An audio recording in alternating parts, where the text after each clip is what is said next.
ಮೊನ್ನೆ ದಿನ ಕಲಬುರಗಿ ಸೆಂಟ್ರಲ್ ಜೈಲಿನಿಂದ ಕೊಲೆ ಪ್ರಕರಣದ ಶಿಕ್ಷೆ ಆಗಿರ್ತಕ್ಕಂಥ 3 ಜನ ಕೈದಿಗಳು ಬೆಳಗಿನ ಜಾವ ಜೈಲಿನ ಗೋಡೆ ಹಾರಿ ತಪ್ಪಿಸ್ಕೊಂಡಿರ್ತಕ್ಕಂಥ ಸುದ್ದಿಯನ್ನು ನೋಡಿ ದಿಗಿಲಾಯಿತು.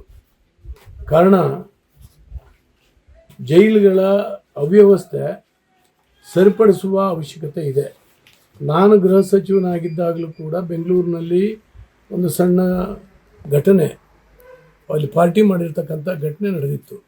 ಇಡೀ ಜೈಲಿನ ಅಧಿಕಾರಿಗಳನ್ನು ಬದಲಾಯಿಸಿ ಅವರಿಗೆ ಶಿಕ್ಷೆ ಕೊಡಿಸುವಂಥ ಕೆಲಸ, ಸಸ್ಪೆಂಡ್ ಮಾಡುವಂಥ ಕೆಲಸವನ್ನು ಮಾಡಿ ಅವರಿಗೊಂದು ಮೆಸೇಜ್ ಕೊಟ್ಟಿದ್ವಿ. ಆದರೆ ಇಲ್ಲಿ ಈಗ ಈ ಸರ್ಕಾರದಲ್ಲಿ ಕಳೆದ 3.5 ವರ್ಷದಿಂದ ಹೇಳಿ ಕೇಳೋರೇ ಇಲ್ಲಾಗಿದೆ. ಜೈಲು ಸುಧಾರಣೆ ಬಗ್ಗೆ ಈ ಸರ್ಕಾರ ತಲೆ ಕೆಡಿಸ್ಕೊಂಡಿಲ್ಲ. ಎಲ್ಲಕ್ಕಿಂತ ಹೆಚ್ಚಾಗಿ ಇದು ಗೃಹ ಇಲಾಖೆ ಬಹಳ ದೊಡ್ಡ ಲೋಪ. ಇದು ಗೃಹ ಇಲಾಖೆಯನ್ನು ನೋಡ್ತಾ ಇರುವಂಥ ಗೃಹ ಸಚಿವರು ಗೃಹ ಇಲಾಖೆ ಒಂದನ್ನು ಬಿಟ್ಟು, ಅವ್ರ ಇಲಾಖೆ ಒಂದನ್ನು ಬಿಟ್ಟು ಮತ್ತೆಲ್ಲದ್ರ ಬಗ್ಗೆ ಯೋಚನೆ ಮಾಡಲಿಕ್ಕೆ ಹೊರಟಿದ್ದಾರೆ ಅವರು.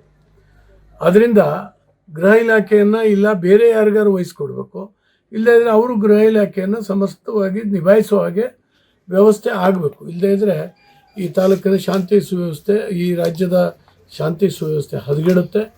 ಮತ್ತು ಕೈದಿಗಳು ಐಷಾರಾಮಿ ಇದ್ದಾರೆ, ಅಲ್ಲಿ ಪಾರ್ಟಿ ಮಾಡುವಂಥದ್ದು, ಮಾದಕ ವಸ್ತುಗಳು ಬೇಕಾದಷ್ಟು ಸಿಗ್ತದೆ, ತಲವಾರುಗಳು, ಪಿಸ್ತೂಲ್ಗಳು ಓಡಾಡ್ತಾ ಇದ್ದಾವೆ ಅಲ್ಲಿ ಜೈಲು ಒಳಗಡೆ.